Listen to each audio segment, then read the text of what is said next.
जय हिंद दोस्तों, मेरा नाम है रजा अंसारी और आप सभी का स्वागत है टाइम्स एक्सप्रेस पे।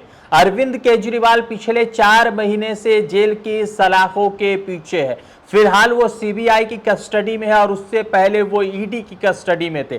ईडी की कस्टडी में लगभग 4 महीने का वक्फा गुजरता है। लगातार शराब घोटाले में उनको 4 महीने तक पूछताछ होती है, मगर उस पूछताछ के बाद भी दिल्ली के चुने हुए मुख्यमंत्री अरविंद केजरीवाल को छोड़ा नहीं जाता है। जब भी बेल मिलता है तो उस बेल पर स्टे लग जाता है। आप तमामी लोगों को मालूम होगा कि अरविंद केजरीवाल पिछले 4 महीनों से जेल के सलाखों के पीछे है। सीबीआई उनको कस्टडी में फिलहाल लेकर उनके पूछताछ कर रही है। मगर आपको एक बड़ा अपडेट दे देता हूं कि आज तकरीबन 150 से ज्यादा वकीलों ने सुप्रीम कोर्ट में अर्जी लगाई है और डीवाई चंद्रचूड़ को लेटर लिखा है और इस पर संजीदगी जताई है कि आखिर जब अरविंद केजरीवाल को बेल मिल जाता है तो उसके अगले ही सुबह उनके बेल पर स्टे कैसे लग जाता है और कैसे बेल से स्टे लगकर अरविंद केजरीवाल को बाहर नहीं आने दिया जा रहा है। ये तमाम तरीके के अपडेट आपको देता हूं और आपको यह भी बताऊंगा कि आज क्या क्या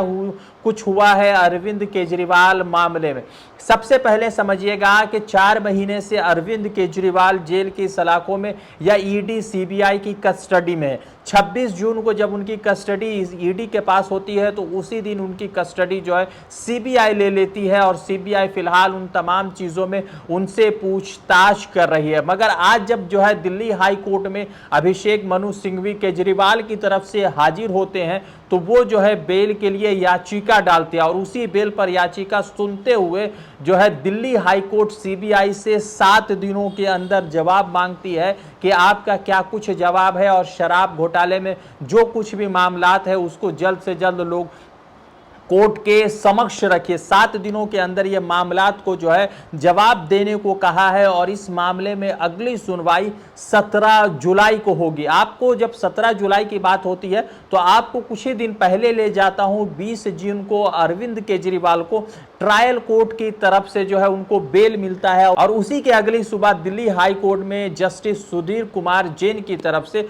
उस बेल पर स्टे लग जाता है और फिर उसके बाद सीबीआई अरविंद केजरीवाल को अपने गिरफ्त में लेती है, कस्टडी में लेती है। ये तमाम चीज चल रहा था। उसी बीच तकरीबन 150 से ज्यादा वकील अरविंद केजरीवाल की हिमायत में सुप्रीम कोर्ट पहुंचते हैं और एक बड़ा सा एफिडेविट तैयार करते हैं। उन तमाम वकील सिग्नेचर करते हैं और अरविंद केजरीवाल की रिहाई से मुतल्लिक सवाल पूछते हैं कि कब उनको रिहाई मिलेगी और फिर ये भी सवाल पूछते हैं कि जब 20 जून को उनको बेल मिल जाती है तो उसी के अगली सुबह उस पर स्टे कैसे लग जाता है। ये तमाम चीजें अब सुप्रीम कोर्ट में चल रही है।